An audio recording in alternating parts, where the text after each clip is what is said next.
Today on the Lazy RPG Talk Show, we're going to take a look at the Tales of the Valiant Gamemaster Guide Kickstarter.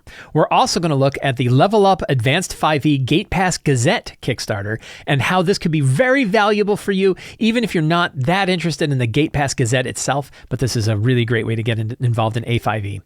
I'm going to talk about today's big commentary is going to be on the topic of what is 5e? I'm also going to look at today's GM tip is going to be on using the 8 steps at your table. And we're going to cover more questions from January 2024 for the Patreon Q&A. I'm Mike Shea, your pal from Sly Flourish, here to talk to you about all things in tabletop role-playing games. This show, like all of the work of Sly Flourish, is brought to you by the patrons of Sly Flourish. Patrons get access to all kinds of awesome stuff like the City of Arches sourcebook, Uncovered Secrets Volume 1 and 2, a whole bunch of tools to help you run your game, a dedicated Discord server, the Patreon Q&A, and all kinds of other stuff that you get for being a patron of Sly Flourish. It is a really, really good deal. Please check it out. You'll find a link in the show notes. And to the patrons of Sly Flourish, thank you so much for your outstanding support. We have a couple of interesting Kickstarters going on. Tales of the Valiant is a variant of 5e being developed by Kobold Press. If not, they are one of the largest. I don't know who the largest is. Like MCDM is really big. It's hard to say who the largest producer of 5th edition material is, but Kobold Press is one of the largest and most consistent publishers of 5th edition material, and they put out their version of 5e called Tales of the Valiant. They did the Kickstarter earlier last year, and the books themselves are going to be available in May.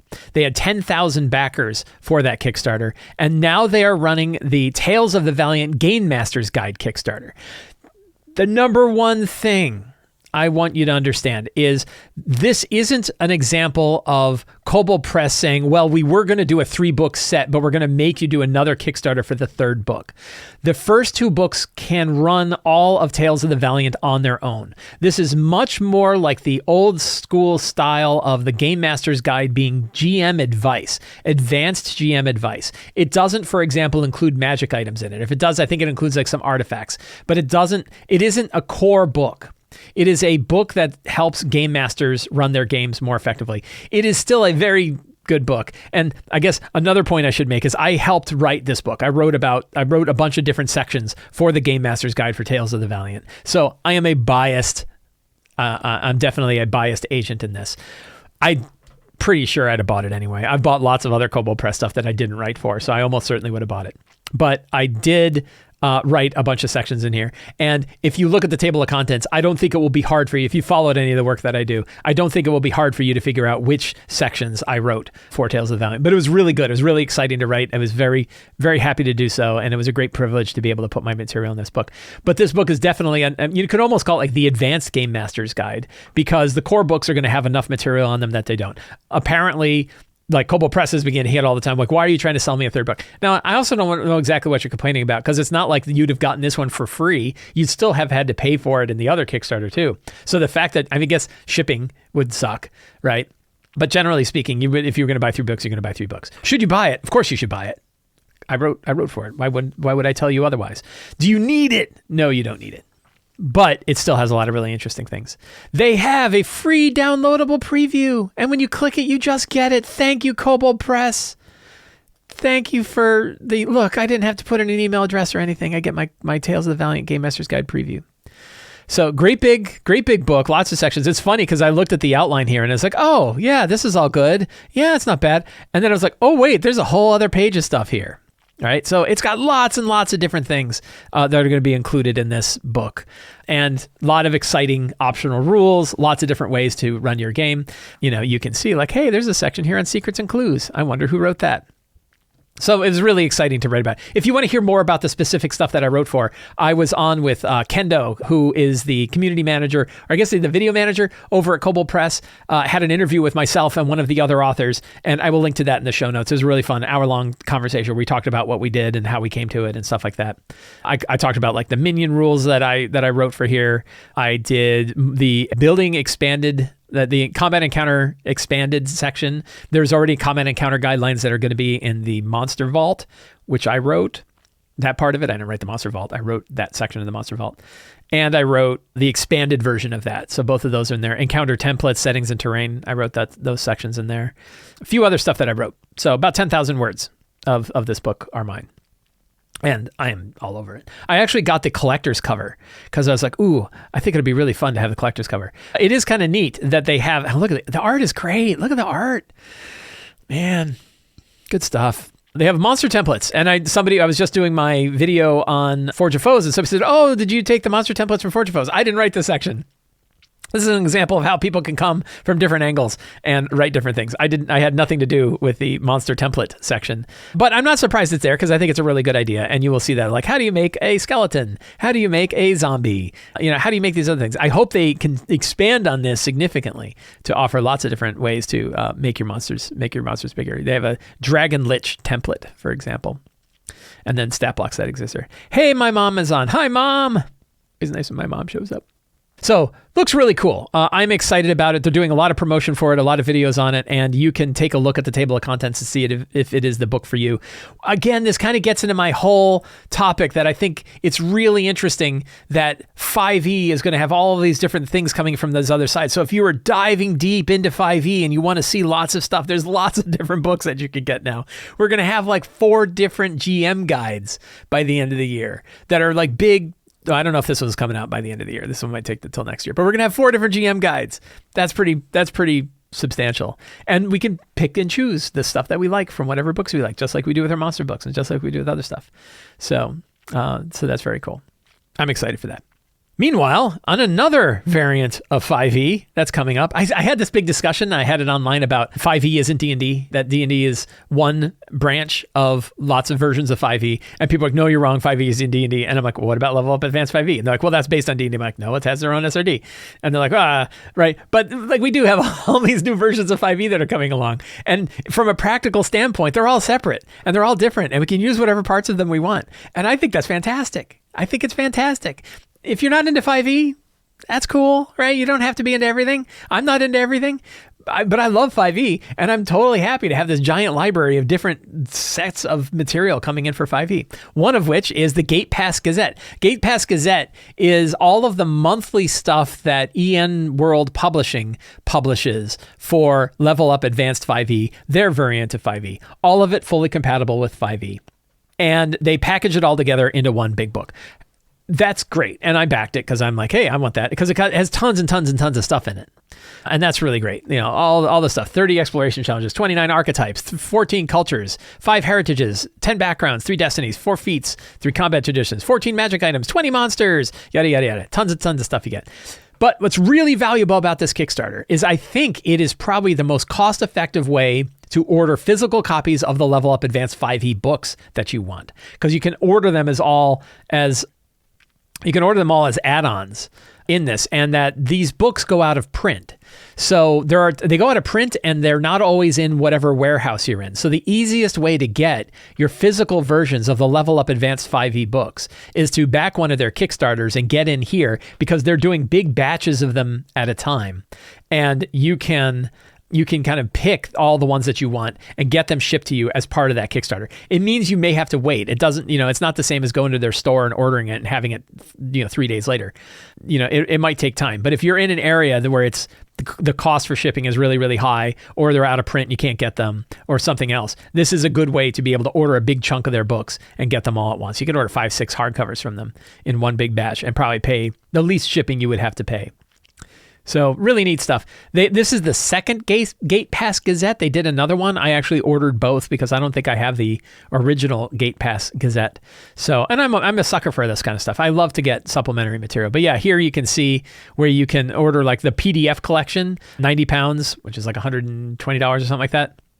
Gets you all of Level Up Advanced 5e and the Gate Pass Gazette books.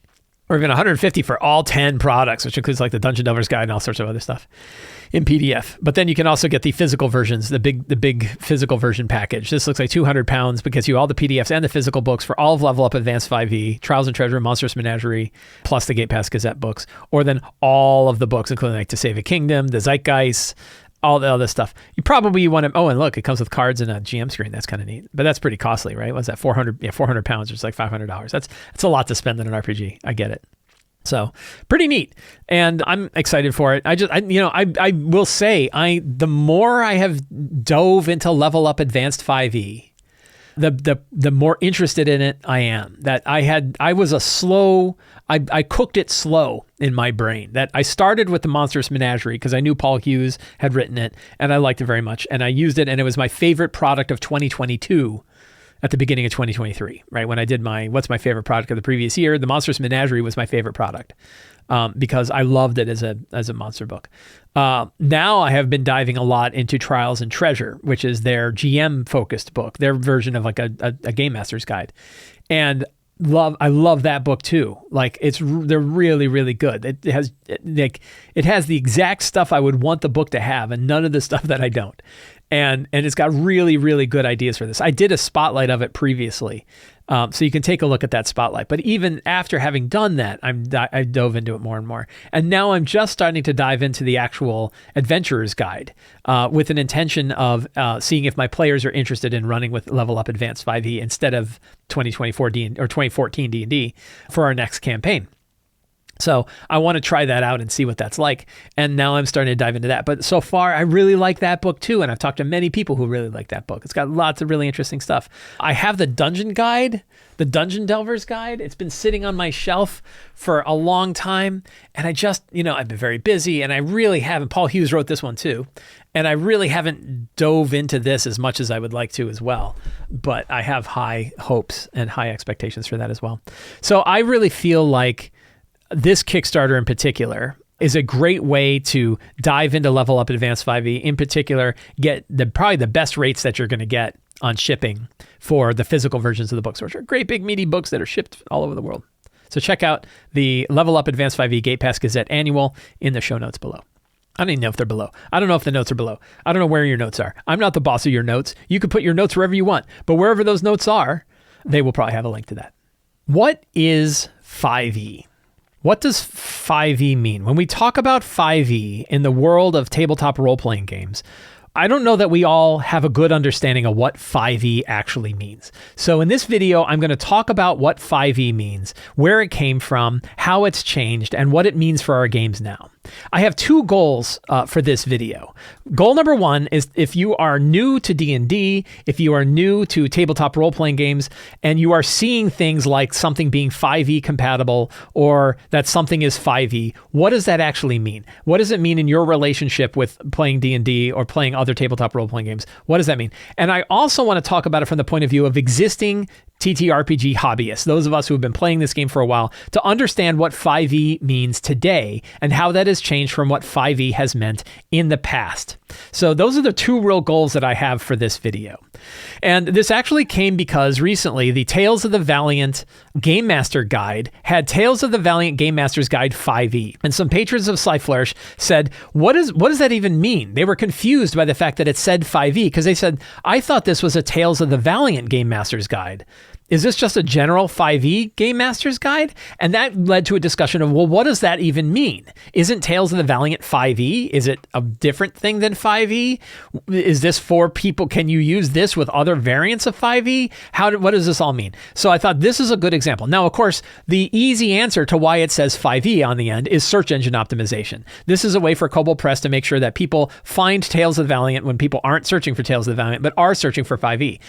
But if you dig into that a little bit, the reason why they're searching for 5e is for something in particular, which is they are interested in products that are compatible with Dungeons & Dragons and compatible with other versions of 5e.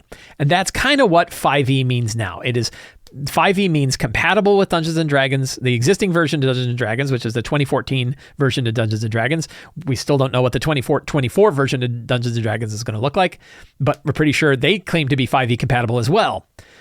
But we're also going to talk today about what compatibility means, which is probably the bigger piece of this to dissect. That when something says they are 5e compatible, what can you generally expect that means when you're running it? So this video should hopefully be useful to you if you are new to D&D, if you are new to tabletop role-playing games, and you're starting to see people referring to something as either 5e or 5th edition compatible. And if you've been in this hobby for a while, I want to talk to you about how I feel like 5e has changed over the past year, but also probably for the future, and even how it's changed from what we were used to with 5e compatibility to begin with. So where did 5e originally come from? The term 5e stands for 5th edition, which means the 5th edition of Dungeons & Dragons in particular. That in 2014, Wizards of the Coast published the 3 Dungeons & Dragons core books, the Player's Handbook, the Monster Manual, and the Dungeon Master's Guide. And all of those are referred to as the 5th edition of Dungeons & Dragons. Now, if you look at the Dungeons & Dragons book, the only place where it actually says 5th edition is on the back. I have one. Where's my copy? Right over here. Right? On the back of the book, it says, when you're ready for even more, expand your adventures with the 5th edition Dungeon Master's Guide and Monster Manual. Now, that's the only place that it actually references 5th edition, because Wizards is not interested in reminding you that there's a whole bunch of old versions of D&D, including 1st, 2nd, 3rd, 3.5, and 4th edition, and OD&D, and the white box, and a whole bunch of other. They don't want you to really worry about that. They want you to just buy this one. This is the Dungeons & Dragons Player's Handbook. That's what they want you to say. Now, of course, this year, they're going to have a new version of this, and they're going to say the same thing, and they're different books. So what does that mean? That's why I think this video is important. So 5th edition means 5th edition of version of D&D. But it's starting to mean something else as well. And that is because back in 2016, Wizards of the Coast released the rule set for the 5th edition of D&D in a thing known as the 5.1 System Reference Document, and made it available under a license called the Open Gaming License. I am not going to get into the controversy of what happened with the Open Gaming License. There's a million videos that can talk about what happened. But for the sake of this conversation, they released those rules in the open, which meant people could write 5th edition compatible products without getting Wizards of the Coast permission, without paying a license fee to Wizards of the Coast, without having Wizards of the Coast change the agreement of the license in order to ruin the products. Again, I'm not getting into the OGL talk. There's a whole big conversation on what happened last year. That's not relevant to this conversation. So that's what 5e meant before. And that's where 5e came from. And what that meant before was that 5e compatible material was compatible with the 2014 version of Dungeons & Dragons. That's what it meant. And that's pretty much what it still means. That if you go and you see a product that claims to be 5th edition compatible, your expectation is that it is compatible with the 2014 version of Dungeons & Dragons. But that has now started to change. And it changed in particular because not only is the 5.1 System Reference Document available under the Open Gaming License, it is now also available under the Creative Commons license, which means that anybody can write a commercially available version of 5th edition, including the entire game system, without paying a license fee to Wizards of the Coast, without Wizards of the Coast having any kind of control over it, all that sort of stuff. So in these recent days, we've seen other publishers putting out their own full variants of 5th edition compatible role-playing games. An example is EN Publishing's Level Up Advanced 5e, which I've spent a lot of time talking about the show. I think it's really outstanding, but they are not the only one. There's a company that made Fate Forge, a whole variant of it with its own style and its own unique take on 5e. MT Black has his Iskandar Player's Handbook, which is a complete player's handbook tuned around his own city of Iskandar, built using core 5th edition mechanics. So now we are starting to see entire sets of books that are intended to completely replace the 3 core books of the Player's Handbook, the Monster Manual, and the Dungeon Master's Guide. One that is coming out this year is Tales of the Valiant by Kobold Press. Kobold Press was one of the largest publishers of 5th edition material compatible with D&D. Last year, they kickstarted and ran, and I think this May they're coming out, the Tales of the Valiant core books, which include an Adventurer's Guide and a Monster Vault, and then they're running, as of this video, running the Kickstarter for the Gamemaster's Guide. Again, their own complete take of 5e. So for me, that means 5e is different now than it was, because now 5e doesn't just mean compatible with the 2014 version of D&D. It also means compatible with these other versions of 5e, and that those products are compatible with the other products of 5e. So when Tales of the Valiant says they have a 5e Game Master's Guide, when they say Tales of the Valiant Game Master's Guide 5e, what that means is, in theory, this Game Master's Guide will be useful whether you're wanting Level Up Advanced 5e, or the 2014 version of D&D, or theoretically the 2024 version of D&D, or Fate Forge, or whatever. And that it's going to get messy. So what does compatibility actually mean? When something claims to be 5e compatible, what does that actually mean? Well, one thing is that it's not a binary state. that something isn't 100% compatible or 0% compatible. There are degrees of compatibility depending on what kind of product you're talking about and which system you're integrating it with. They're going to be different degrees. My biggest recommendation is to hang on with a loose grip, that don't expect that everything is going to slot in absolutely perfectly, and that we as GMs are in control of our games, and we're probably going to have to finagle things a little bit, even when we're bringing in things that should be generally compatible. That said, there are some things that we can have a general expectation for full compatibility when we see something as being 5e compatible. An example is we would expect that they're using all of the core rules. They still have difficulty classes, they still do d20 checks, initiative, how combat works, the general flow of power, all of that is we can have expectation is going to be the same. The same with like character levels and what character levels means. We're probably have the same expectation across all of our games. Now, if something is changing what power level a level 12 is, that's probably not really compatible. Monsters are almost certainly compatible. In fact, monsters are probably the most crunchy bit of material that publishers have been putting out for 5e over the last 10 years. We've seen thousands and thousands of monsters, and monster books from other publishers other than Wizards of the Coast have been very, very popular over the past 10 years. So monsters, we can generally have an expectation that monsters are going to be compatible. Now that said, the design of monsters can change over time, and the style of monster that you might see in the 2014 Monster Manual compared to even other Dungeons & Dragons books published in recent times has changed significantly. Spellcasters now operate differently than they did in 2014 than in products you might have picked up in the last couple of years. For example, they have a lot of like arcane blasts and things like that. If you look at the 2014 Monster Manual and compare it to the 2022 Monsters of the Multiverse book, how spellcasters operate is completely different. In the same way, if you look at the Level Up Advanced 5e Monstrous Menagerie and how it uses spellcasters, that is also different. However, them being different does not mean they are not compatible. They still all work. You just have to change how you operate your monsters when you're looking at them. But the compatibility is still there. So monsters, you can be pretty confident if somebody's writing a 5th edition compatible monster that it's going to be compatible. Doesn't mean it's going to be perfect. Doesn't mean it'll be well balanced. Doesn't mean it works right. But it does mean that generally speaking, the publisher who put it out has an expectation that you would be playing it in a 5th edition game. And that should exist across whatever version of 5e you happen to be playing. If you're playing Level Up Advanced 5e, or you're playing Tales of the Valiant, or you're playing 2014 D&D, or you're playing 2024 D&D, any of whatever version you're playing, you should generally have an expectation that a monster is a monster is a monster. Magic items are the same way. Magic items are nice encapsulated chunks of mechanics. There will be power variance within rarity, of course, but generally speaking, you can assume a magic item written by one publisher for 5e is compatible with pretty much all of the versions of 5e that you would be running. Same with spells. It doesn't mean that there's not lots of different spells, and some spells are overpowered and some spells are underpowered, or that spells don't operate well, or sometimes they operate really well.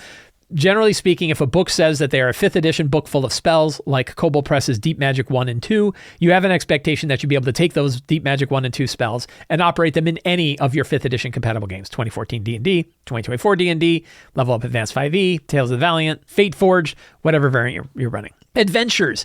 Adventures usually have so little connection to mechanics that even if they're written for a different system completely, it's usually not too hard to convert them over to whatever your tabletop role-playing game system is of choice. People have been doing this for decades. People have been taking old modules, running them with new mechanics. I did it recently using an adventure from 1983 with a role-playing game that came out in 2023, and I had no problem running the adventure with that. So generally speaking, converting adventures from one system to another isn't that hard, and if an adventure says it's 5th edition compatible, you can be pretty sure it'll work with any version of 5e that you've got, because generally adventures don't have a lot of mechanics. Same with campaigns. Campaign books usually are very loose in how they're written. They don't usually have a lot of hardened mechanics in them that are going to be difficult depending on what system of play you've got. Generally speaking, campaigns are going to work out.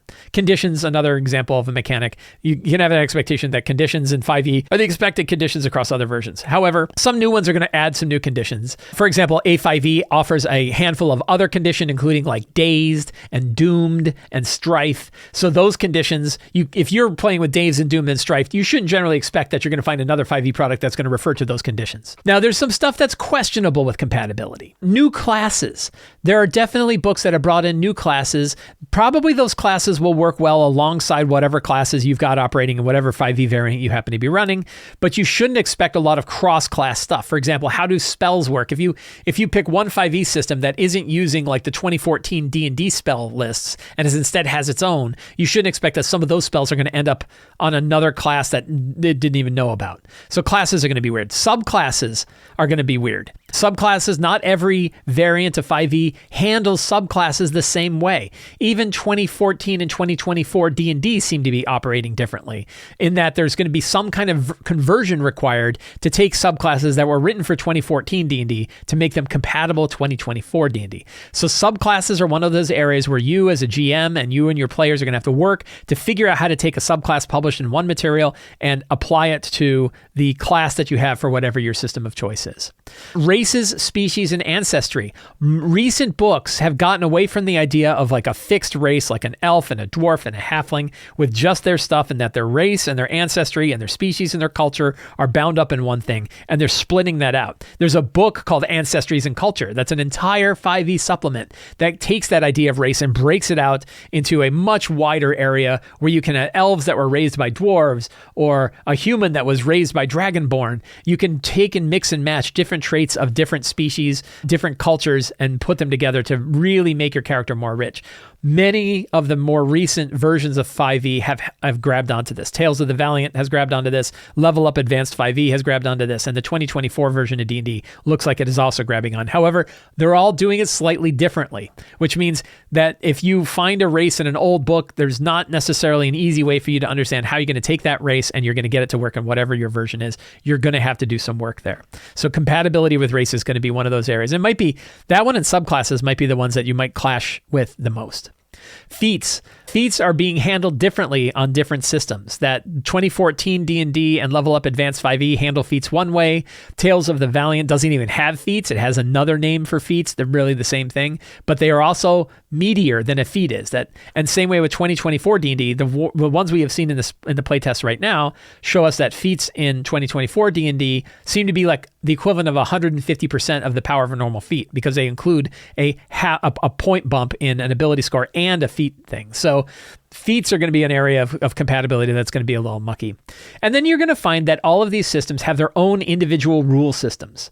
That Level Up Advanced 5e has things like supply and safe havens for handling travel and managing rests. You have the luck system from Tales of the Valiant. You're going to find that each of these systems wants to add in some kind of thing that makes it different. The 2024 version of D&D playtests have like a Bastion system that they include in there. You shouldn't have an expectation that these new systems that these 5e variants have are going to be backward compatible with every other product. They're not going to even know about them. So stuff like that, you're going to have to decide like which of these rule sets you're going to bring in. So why does all of this matter? This is all very complicated. My general idea is to recognize that when you see a product being 5th edition compatible or 5e compatible, you have a general expectation at a loose level that that product will be compatible with whatever version of 5e you happen to be playing. Most likely that's going to be right now the 2014 version of D&D. You might just be totally happy playing with the 2014 version of D&D sitting there at your table. That's totally fine. But now you understand that what 5e means is that even if you're playing the 2014 version of D&D, some of this stuff you could bring in and it would be compatible with it. You might be doing things like adding in something like ancestries and cultures to replace race in 2014 D&D. That's a degree of 5e compatibility where you grab one product and you bring it in and modify how you run. Now, an obvious one is you might take adventures or monster books or campaign settings from other publishers and use them alongside your regular 2014 version of D&D. That's probably the most common way to broach into this idea of 5e compatibility, adventures, monster books, and campaign source books that you bring in. But then you might say, yeah, but I do want to bring in some of these subclasses too. You might have the Midgard Heroes book from Kobold Press, and you want to include some of the interesting subclasses from there because you're running in a Midgard game. Maybe you have some of the subclasses available for the Tollus RPG by Monty Cook Games. You want to bring those in. Then you could have these entire other supplements that you bring in, like Uncharted Journeys from Cubicle 7, which adds a whole new layer of how exploration can work in your 2014 version of D&D. What's really neat is you can completely replace the Dungeon Master side of 5e, and your players are still fully compatible by running the 2014 version of D&D. So if they're totally wired into D&D Beyond, enjoying their lives using D&D Beyond, That's totally cool, but you can replace everything on your side with other stuff. New monsters, new exploration challenges, new adventures, new campaign stuff, new spells, new magic items, all the different aspects that you can bring in to change everything on your side of the screen, which I think is really powerful. That idea that you can bring in hundreds of different products or pieces and parts of dozens of different products and completely change out your side of how things operate on the DM side without having to change anything on the player side is really powerful. But then you also might say, hey, we want to try something new. We really like the idea of combat maneuvers. We're unhappy with the fact that melee classes don't seem to be holding up to spellcasting classes using 2014 version of D&D. Well, then you want to try the combat maneuver system that exists in Level Up Advanced 5e. You can say, for this game, we're going to use the Level Up Advanced 5e Adventurer's Guide on the player side instead of the player's handbook. And now you've actually managed to kind of pull out the entire engine of 5e, and yet your players will totally recognize it because they're used to 5e. In my book, Return of the Lazy Dungeon Master, I offer 8 steps to help GMs prepare for their tabletop role-playing games. I don't think that these 8 steps are the end-all, be-all of all tabletop prep, but I think a lot of GMs really like having a structure in front of them that helps them have the right tools at the right time to be able to build good, fun, flexible games that can go in lots of interesting ways, that can move with the way the players take the game, and still give you enough material prepared that you feel ready to have the game. You can find these 8 steps in the free sample chapter of Return of the Lazy Dungeon Master, which is available on the Sly Flourish bookstore. There is a link in the show notes. These 8 steps from Return include review the characters, create a strong start, outline potential scenes, define secrets and clues, develop fantastic locations, outline important NPCs, choose relevant monsters, and select magic item rewards. So, and if you've watched any of my prep shows, you have seen me walk through these steps while I have been preparing for my role-playing game. I now have hundreds of these videos, I think, where I have gone through these 8 steps to build it out. So one of the questions I got early on was, what does it look like when you're actually building these steps out? So now I have hundreds of videos. But then the next thing was, that's great, but what does it look like when you actually use these steps at the table? And that's an interesting question. I want to thank Elizabeth, a patron of Sly Flourish, for bringing this up in the Sly Flourish Patreon Discord server. You too can join the Sly Flourish Patreon Discord server by becoming a patron in Sly Flourish. You get tons and tons of really awesome stuff. You get all kinds of tips and tricks for running your games, tools to help you run your games, City of Arches sourcebook, tons of stuff. But you get to also join the Sly Flourish Discord server and have really wonderful conversations like this. And the question was, what does it look like when you're using them at the table? How do you actually manifest these 8 steps while you're running the game? So I wanted to talk about what it looks like to actually use these steps at the table, how they get used, and they're all used in kind of different ways, but we'll talk about what those different ways are. So, reviewing the characters, right? This is actually not a step where you would manifest it at your table. It's the step to help you set the baseline for all of the other 7 steps. You review the characters to take the characters and bring them into your mind so that you are thinking about your secrets and clues and your scenes and your monsters and everything else from the point of view of the characters, because they are the central point of your whole game. They are the actors on the stage. They are the leading actors on the stage. So you want to know who they are, what they want, what's been going on with them, what's changed, which of them are even going to be at the game, which of them are not going to be at the game, and kind of put that in your mind while you're doing the other steps. So this isn't really a matter of how these manifest at the table. It's more a factor of how it drives the other steps that you have. And we'll talk about some of the ways that those drive. Creating a strong start is probably the easiest one to recognize for how it relates to the table, which is you write down, what is the opening scene of my game going to be? It's really the only scene that you're going to have any control over, because after that, the game could go in lots of different directions. But you want to have that starting scene. And the big question to ask when you're developing your strong start is, what happens? What is happening right now? What event is occurring? It's action-based. What's going on today? What happens? It's not a matter of setting the stage and saying, the characters are in a certain place. Now what do you want to do? You're not turning it in, and then it's something else. I will give an example. It's a little bit of a gory example. I have some characters in my Empire of the Ghouls game, and they are in the sewers of the city of Darakul, a ghoulish city of Darakul. You can imagine what the sewers of a ghoul city is like. Not very nice. They're stealing in, they're sneaking in to a temple called the Temple of Agonizing Bliss, which is run by vampires. And they are they're underneath the vampires. So they go there. Well, the event, and that's where we ended the session, was they just saw the vent that is leading up into one of the halls boss of the Temple of Agonizing Bliss. So what's the strong start? I have a feeling giant gallons of blood will be poured down into the sewer. Bad blood, the blood that the vampires don't want anymore, will be poured down into the sewer. That will be the event. Maybe it coagulates into like an ochre jelly, right? It becomes this like terrible necrotic sentient stuff, and they can learn something from this. They can learn that there's like a necrotic energy flowing out of this place that's even reanimating the blood. I think there is a blood ooze in Kobold Press. That might be a fun monster to run. That is a strong start. It is not going to be a huge battle. It's going to be one monster, probably a low challenge rating monster against a bunch of high level characters, but they will get to see it right away and learn something. Something happens. A big pile of blood gets poured down the sewers into where they are, and that blood manifests into a blood ooze. They kill it, and then they go on. It's just a start. That is an example of how that would be. So at the table, I will have the players say, I will ask the players, hey, what happened in last session's game? I'll let them do the recap. I'll fill in. And then once they get to the end of the recap, then I'll say, there you stand beneath the sewers of the Temple of Agonizing Bliss. You hear this terrible crunching sound, and all of a sudden, what appears to be 50 or 60 gallons worth of blood come pouring down the vent. Everybody make like a dex saving throw. Oh, you get blood all over you, right? And then all of a sudden, you see the blood start to roll up, and then pseudopods start to come out. Roll for initiative. Bang, we're right into the game. That's how that manifests. Outline potential scenes. So I've described the potential scenes. This is the next step. This is step 3. I've described outlining potential scenes as a way for you to kind of get your hands around what you think might happen in the game. It is not hardwired. You don't know that that's going to necessarily happen in the game.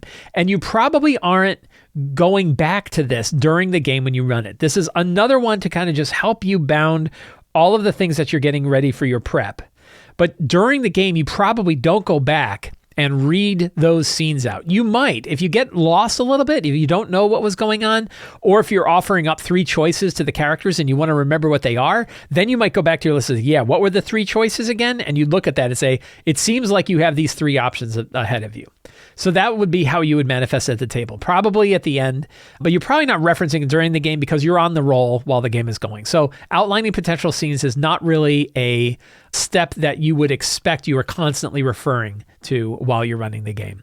Secrets and clues is the one where it's really different than almost any other kind of form of prep that you find out there. And it brings the most questions to me. It also brings the most people that say that they've grabbed onto it and are having a good time. The question is like, well, how do you reveal those secrets and clues? I get this question a lot. How do you reveal those secrets and clues? I've written articles about it. You can find information about revealing secrets and clues in the Lazy DM's Companion.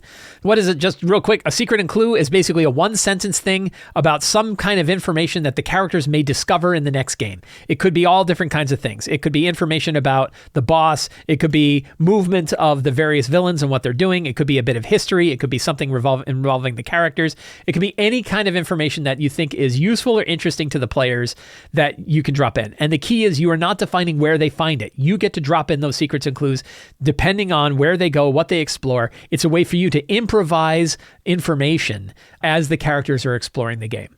Now, so that means that the way this manifests at the table is just as varied as all of the different ways that the characters might learn so an example is if they're talking to an NPC, you might skim read your secrets and clues and figure out which of those secrets make sense for this NPC that the characters are talking to, and then have the NPC give up that piece of information. Maybe it's after making a particular kind of check, or maybe the NPC just gives it up.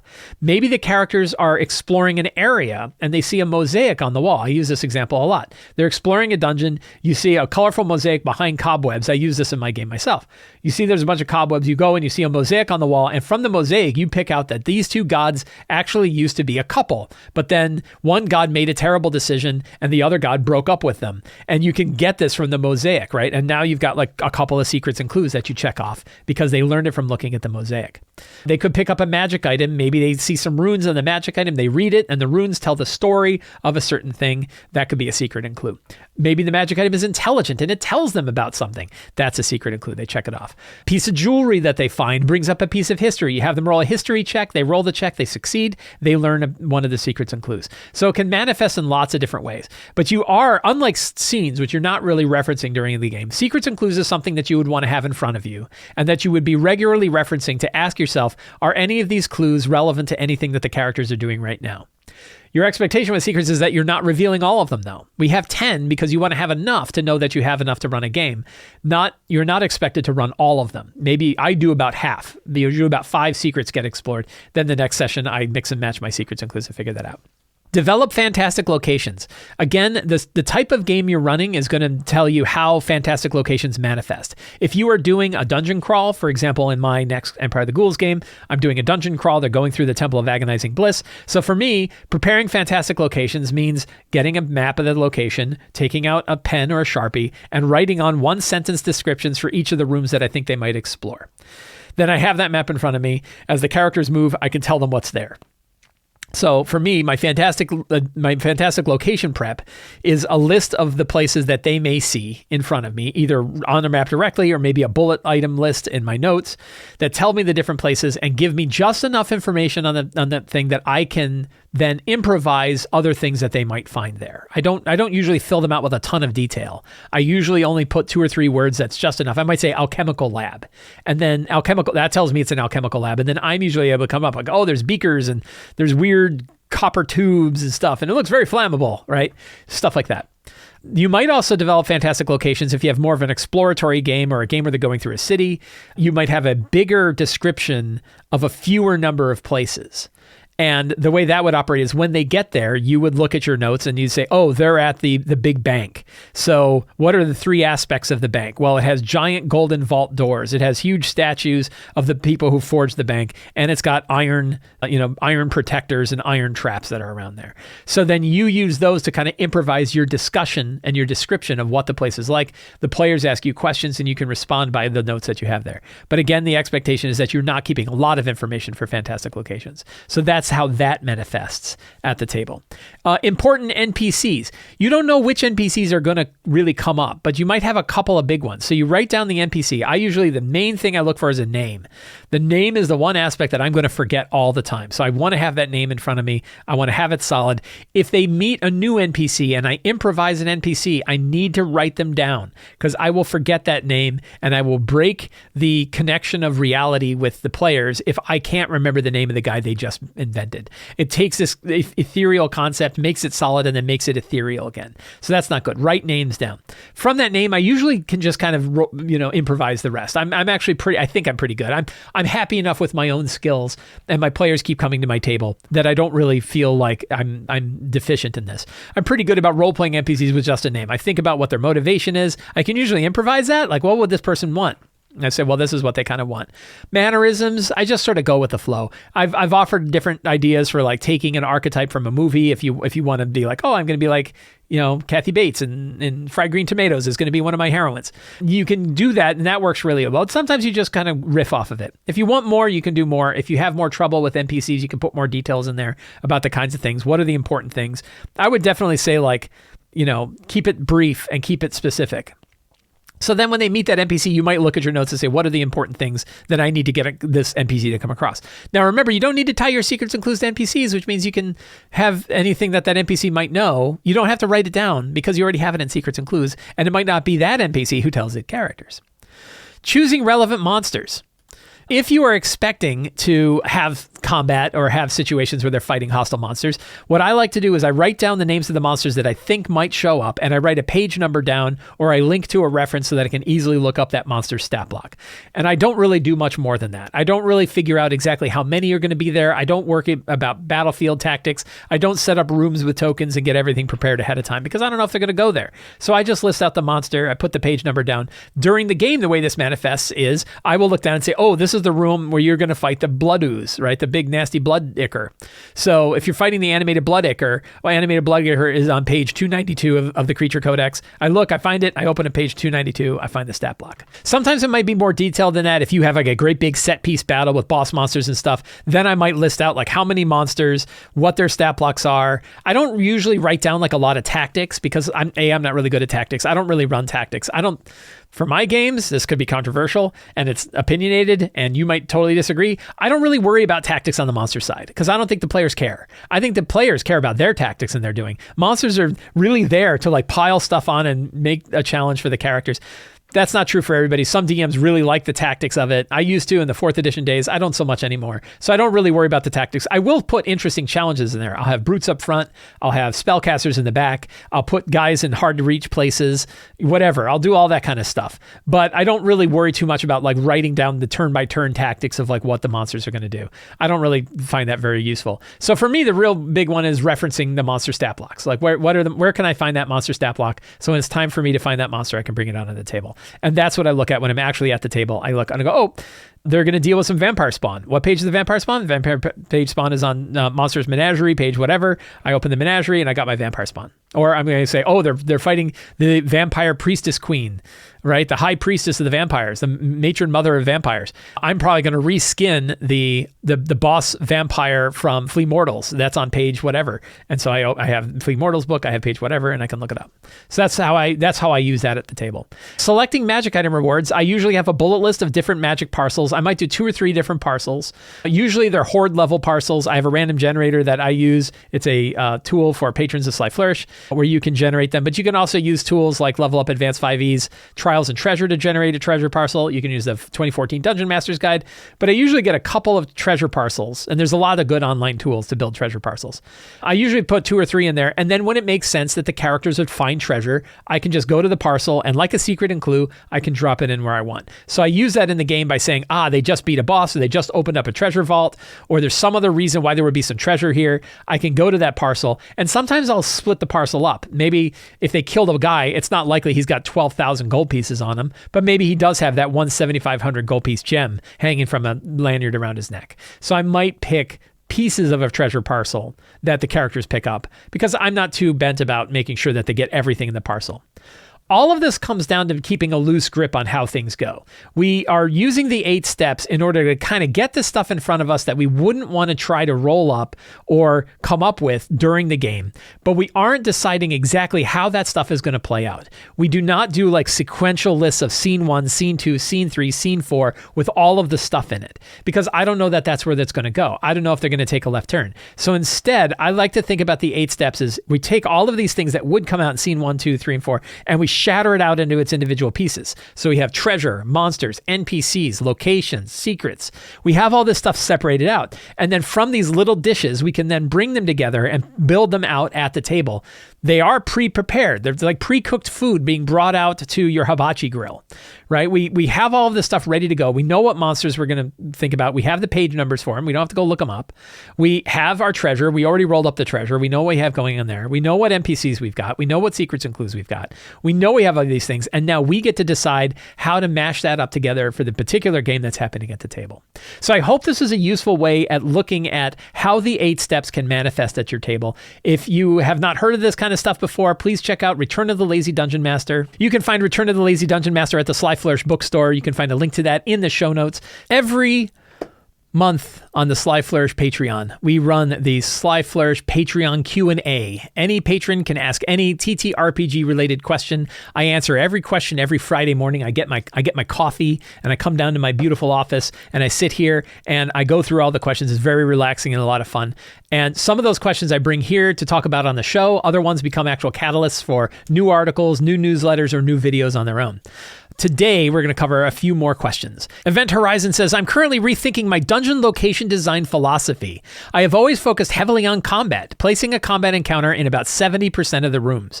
Recently, I've begun designing them inversely by filling only 30% of the location with combat and the rest with interactive elements. I know that each group is different and that you can't make everyone happy, but do you have any broad rule of thumb regarding the amount of combat focus in a location? Great question, obviously, or I would not have brought it to the show, but really, thank you for this question. The answer is I don't have a set ratio.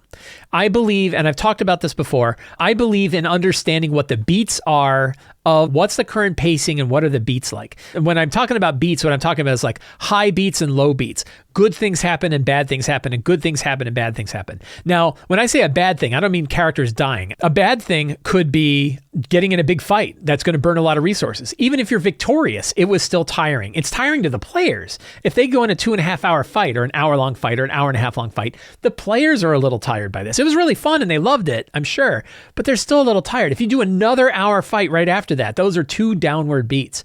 An upward beat is finding one drunk bandit who's trying to rob you and your other level 11 character friends. And he's so confident in his swordmaster skills that he's gonna beat it. I had a noble who got insulted by one of the characters because he thought his wife was hitting on the character. And he's like, I'm going to duel. I demand a duel. And it's literally like a CR 1/4 noble. And the character's like a level 15 swashbuckler, like a rogue. And he just goes and just knocks it on his ass. The guy says like, I wasn't ready. And he's like, really? You're going to do this again? And and then there was this wonderful scene. And they're like, and then some guy's like, he's a noble. He's paying our bills, man. Like, let him win. And so he's like, I try to, and it was this really fun scene that was kind of combat, but also like not. That's an upward beat. So I think heavily about the beats that are going on in a game. And when I build out my dungeons, I don't say exactly what's in every room. Instead, I say what the room looks like.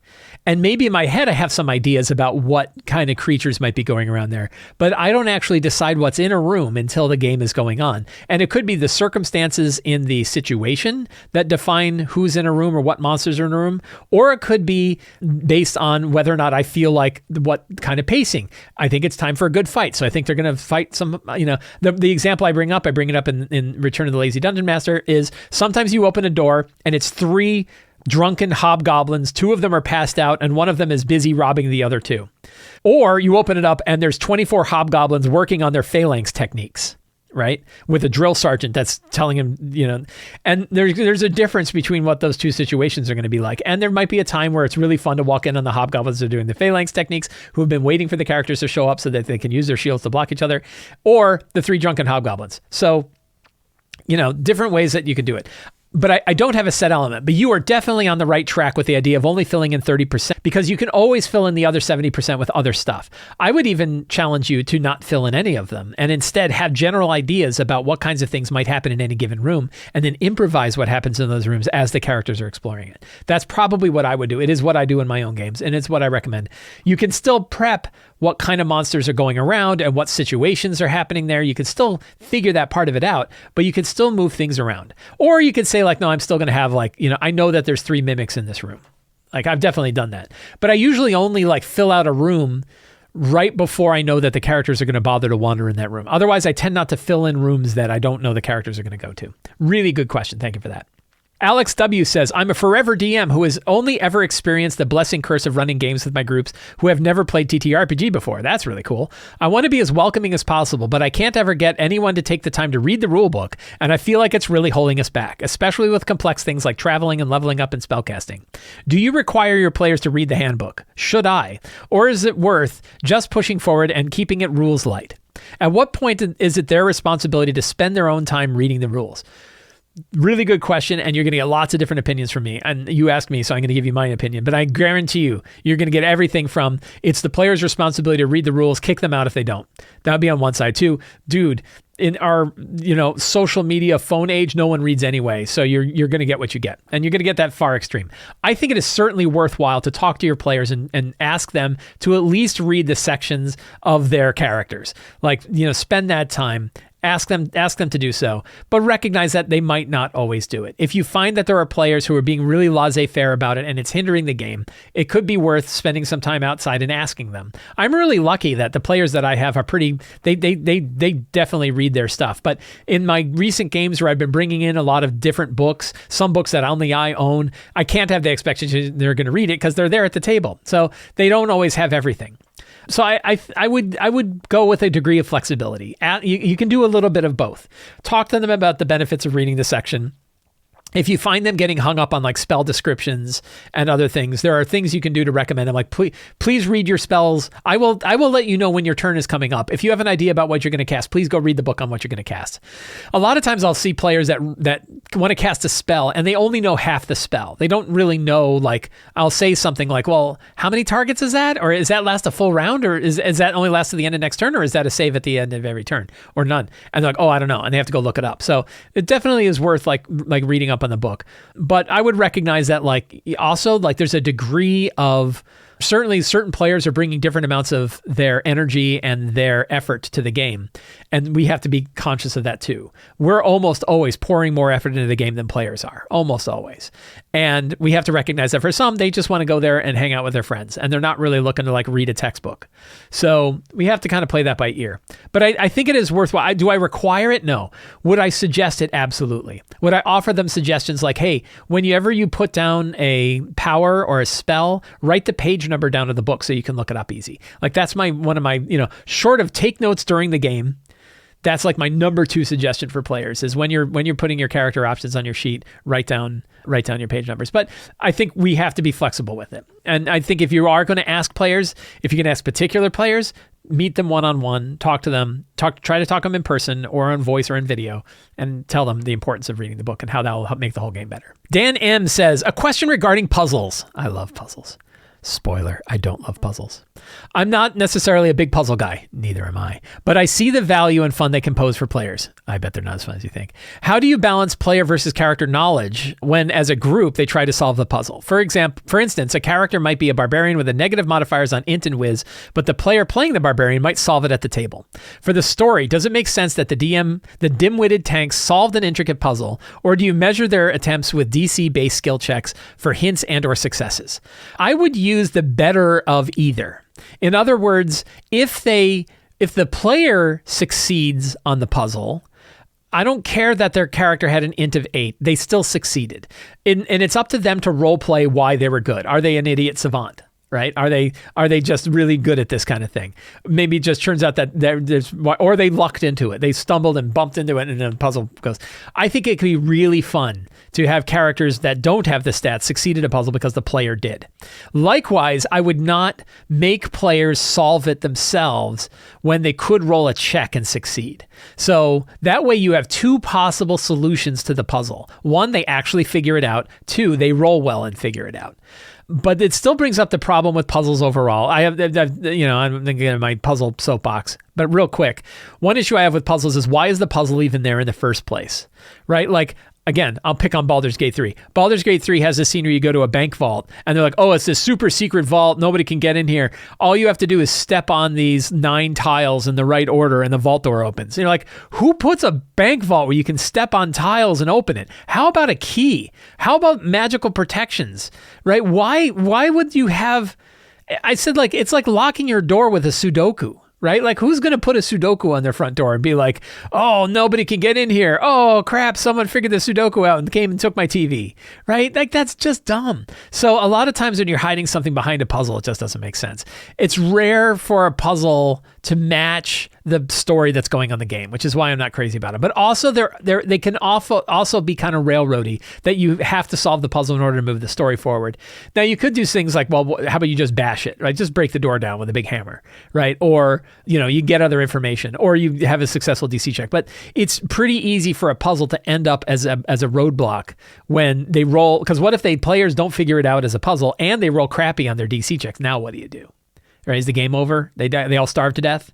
Like, what happens? So puzzles are tough, and having an alternative, even a third alternative to those 2 as another way. Oh, it turns out there's a secret door on the right and it bypasses the whole room. Like, what is another way for them to get around a puzzle is a good question. But the answer to your specific question on what if you have characters that aren't trained in the skills or aren't particularly good at the skills and they succeed because the player succeeded? Yes. And I think it could be really fun for them to role play that. And then could you also have players succeed by having their characters roll a DC and succeed? Yes, you could do that. So you can do either of those 2. That way you are benefiting it slightly by offering 2 different alternatives, one an out-of-game alternative and one an in-game alternative. I would challenge you to have a third alternative, like finding a key in somewhere else or finding another secret passage that bypasses this whole thing. What is the third way they can get around this puzzle is the thing that I would recommend.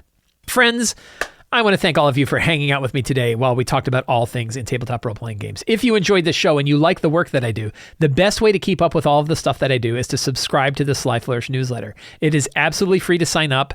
All you do is give me your email address, and you will get a weekly RPG-related email sent directly to your inbox every Tuesday morning, and you will get a free adventure generator PDF. Again, totally free. You can also sign up for the Sly Flourish Patreon. It's a very low price, but you get lots of really great stuff. Tools to help you run your game, the City of Arches source book, a dedicated Discord server, the monthly Q&A, tons of stuff you get for becoming a patron of Sly Flourish. And it helps me put on all of these shows. And you can pick up any of my books, including Return of the Lazy Dungeon Master, the Lazy DM's Workbook, Lazy DM's Companion, Forge of Foes, the Fantastic Books, t-shirts, calendars, coffee cups, all kinds of stuff you get in the Sly Flourish bookstore. So thank you all very much. Have a great day and get out there and play an RPG.